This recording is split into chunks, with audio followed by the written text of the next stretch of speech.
হবে না।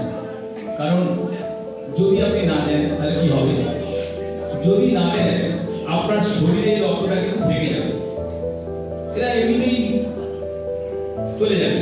কিন্তু যদি দেন, আমি মনে হয় রক্ত দিলে মনে হয় ভালো হতো, আমারই মনে হয় এরকম শরীর স্বাস্থ্য হতো।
নমস্কার, আমি প্রথমেই আন্তরিকভাবে শ্রদ্ধা জানাবো দক্ষিণ গোবিন্দপুর ওয়েলফেয়ার সোসাইটির যিনারা কর্মকর্তা রয়েছেন, সভাপতি থেকে সহসভাপতি, সম্পাদক, সহসম্পাদক এবং অন্যান্য কর্মকর্তাবৃন্দ, যেরকম একটা মহতী উদ্যোগের আয়োজন করেছেন।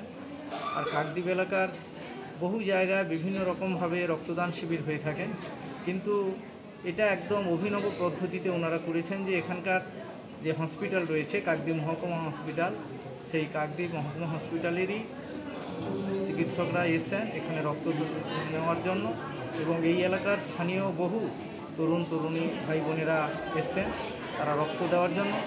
যিনারা রক্ত দিচ্ছেন তাদেরকে আমার পক্ষ থেকে, সংগঠনের পক্ষ থেকে এবং কাকদ্বীপবাসী সমস্ত অধিবাসীদের পক্ষ থেকে ওনাদেরকে বিনম্র চিত্তে প্রণাম জানাই। আমরা প্রত্যেকেই জানি যে আমরা রক্তের কোনো কারখানা করতে পারিনি। রক্ত কোনো মানুষের প্রয়োজন হলে একটি মানুষের দেহ থেকে আরেকটি মানুষের দেহে প্রতিস্থাপিত করতে হয় এবং তাকে সেই রক্ত দিয়ে সুস্থ করতে হয়। তাই যে সমস্ত ভাই বোনেরা রক্ত দিতে আসছেন তিনারা যেমন একটা সমাজসেবার মহতী কাজের সঙ্গে যুক্ত থেকে নিজেদের জীবনকে এগিয়ে নিয়ে যাচ্ছেন, ঠিক তেমনি সংগঠনও তাদের পাশে থেকে আগামী দিনে যারা অসুস্থ তাদের এই কার্ডগুলো নিয়ে তাদেরকে দিয়ে সেই সমস্ত অসুস্থ মানুষদের সুস্থ করে তোলার জন্য প্রয়াসী হয়েছেন। তাই এলাকাবাসী হিসাবে আমরা সোসাইটির সমস্ত কর্ণধারকে আন্তরিকভাবে শ্রদ্ধা এবং শুভেচ্ছা জানাই। এই রক্তদানে কতজন সামিল হয়েছে? এই রক্তদানে নেই করে প্রায় 150 জনের মতো উপস্থিত হয়েছেন। আরও বহু তরুণ তরুণী ভাই বোনেরা এলাকা থেকে আসছেন, তারাও রক্তদান করবেন। আপনার নাম? আমি বিদ্যুৎ কুমার দিনে, আমি এই এলাকার একজন নাগরিক।